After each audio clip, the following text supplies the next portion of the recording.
ನಮಸ್ಕಾರ ಮಕ್ಕಳೇ. ಇವತ್ತು ಅಕ್ಬರ ಮತ್ತು ಬೀರಬಲ್ಲನ ಕಥೆಗಳಲ್ಲಿ ಮತ್ತೊಂದು ಕಥೆಯೊಂದಿಗೆ ಬಂದಿದ್ದೇನೆ. ಕಥೆಯ ಹೆಸರು ಬುದ್ಧಿವಂತ ಬಾಲಕ. ಏನಿದು ಕತೆ ಅಂತ ನೋಡ್ಕೊಂಬೋಣ. ಒಂದು ದಿನ ಅಕ್ಬರ್ ಚಕ್ರವರ್ತಿ ತನ್ನ ಅರಮನೆಯಲ್ಲಿ ಸಭೆಯನ್ನು ನಡೆಸ್ತಾ ಇರ್ತಾನೆ. ಆ ಸಭೆಗೆ ಒಬ್ಬ ರೈತ ತನ್ನ ಚಿಕ್ಕ ಮಗನೊಂದಿಗೆ ಆಗಮಿಸ್ತಾನೆ. ಆಗಮನಿಸಿ ರೈತನು ರಾಜನಿಗೆ ನಮಸ್ಕರಿಸಿ ಹೇಳ್ತಾನೆ, ಮಹಾರಾಜರೇ, ನನ್ನ ಮಗ ಬುದ್ಧಿವಂತ, ಅವನ ಬುದ್ಧಿಯನ್ನು ನೀವು ಪರೀಕ್ಷಿಸಿ ಆಶೀರ್ವದಿಸಿ ಅಂತ ಕೇಳ್ತಾನೆ. ಅಕ್ಬರನಿಗೆ ಆಶ್ಚರ್ಯ ಆಗುತ್ತೆ. ಅವನು ನಗುತ್ತಾ ಬಾಲಕನನ್ನು ನೋಡಿ, ಸರಿ, ನಿನಗೆ ಒಂದು ಪ್ರಶ್ನೆಯನ್ನು ಕೇಳ್ತೇನೆ, ಸರಿಯಾಗಿ ಉತ್ತರಿಸಿದರೆ ಬಹುಮಾನವನ್ನು ಕೊಡ್ತೀನಿ ಅಂತ ಹೇಳ್ತಾನೆ. ಆಗ ಆ ಬಾಲಕ ಕೈ ಮುಗಿದು ವಿನಮ್ರವಾಗಿ ನಿಂತ್ಕೋತಾನೆ. ಆಗ ರಾಜ ಪ್ರಶ್ನೆಯನ್ನು ಕೇಳ್ತಾನೆ, ನಿನ್ನ ಬಳಿ ಒಂದು ಮೇಣದ ಬತ್ತಿ ಇದೆ, ಅದನ್ನು ಬೆಳಗಿಸಿದರೆ ಅದು ಚಿಕ್ಕದಾಗುತ್ತಾ ಹೋಗುತ್ತದೆ, ಆದರೆ ಅದೇ ಸಮಯದಲ್ಲಿ ಅದು ದೊಡ್ಡ ಕೆಲಸ ಮಾಡುತ್ತದೆ, ಅದು ಯಾವ ಕೆಲಸ ಅಂತ ಕೇಳ್ತಾನೆ. ಆಗ ರಾಜ್ಯಸಭೆಯಲ್ಲಿದ್ದ ಎಲ್ಲರೂ ಯೋಚಿಸ್ತಾರೆ, ಆದರೆ ಯಾರಿಗೂ ಸರಿಯಾದ ಉತ್ತರ ತಿಳಿಯಲಿಲ್ಲ.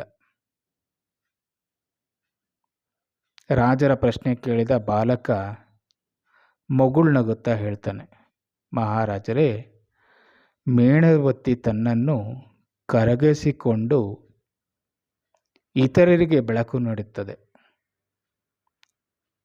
ತನ್ನನ್ನು ಕಡಿಮೆ ಮಾಡಿಕೊಂಡರೂ ಆದರೆ ಅದು ಲೋಕಕ್ಕೆ ಬೆಳಕನ್ನು ನೀಡಿ ಉಪಕಾರವನ್ನು ಮಾಡುತ್ತದೆ.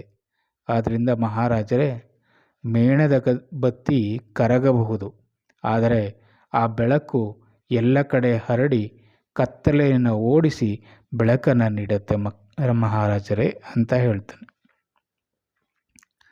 ಈ ಉತ್ತರವನ್ನು ಕೇಳಿದ ಅಕ್ಬರನಿಗೆ ಬಹಳ ಸಂತೋಷ ಆಗುತ್ತೆ. ಬೀರ್ಬಲನು ಕೂಡ ಬಾಲಕನ ನೋಡಿ ಬಹಳಷ್ಟು ಪ್ರಶಂಸೆಯನ್ನು ಮಾಡ್ತಾನೆ. ಹಾಗೂ ಮಹಾರಾಜರಿಗೆ ಬೀರಬಲ್ಲ ಹೇಳ್ತಾನೆ, ಮಹಾರಾಜರೇ, ಈ ಬಾಲಕನ ಮಾತು ನಮಗೆ ಬಹಳ ದೊಡ್ಡ ಪಾಠವನ್ನು ಹೇಳಿಕೊಡ್ತು.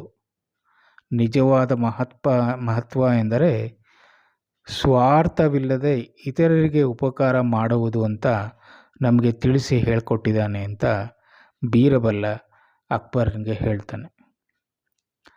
ಅಕ್ಬರ ಆ ಬಾಲಕನಿಗೆ ಚಿನ್ನದ ನಾಣ್ಯಗಳನ್ನು ನೀಡಿ ಗೌರವಿಸಿ ರೈತನಿಗೂ ತನ್ನ ಪ್ರಶಂಸೆಯನ್ನು ಕೊಡ್ತಾನೆ ಹಾಗೂ ಅವನ ಬುದ್ಧಿವಂತಿಕೆಯನ್ನು ಮೆಚ್ಚಿಕೊಳ್ತಾನೆ. ಮಕ್ಕಳೇ, ಈ ಕಥೆಯ ನೀತಿ ಇಷ್ಟೇ. ನಿಜವಾದ ಬುದ್ಧಿವಂತಿಕೆ ಅಂದರೆ ಜ್ಞಾನವನ್ನು ಸ್ವಾರ್ಥವಿಲ್ಲದೆ ಇತರಿಗೋಸ್ಕರ ಬಳಸುವುದು. ಅದರಿಂದ ನಿಮ್ಮ ಜೀವನವನ್ನು ಯಾವತ್ತೂ ಸ್ವಾರ್ಥವಿಲ್ಲದೆ ನಿಸ್ವಾರ್ಥವಾಗಿ ಮಾಡಿ ಮಕ್ಕಳೇ. ಆವಾಗ ಬಹಳಷ್ಟು ಯಶಸ್ಸನ್ನು ನೀವು ಕಾಣ್ತೀರ. ಎಲ್ಲರಿಗೂ ಒಳ್ಳೆಯದಾಗಲಿ.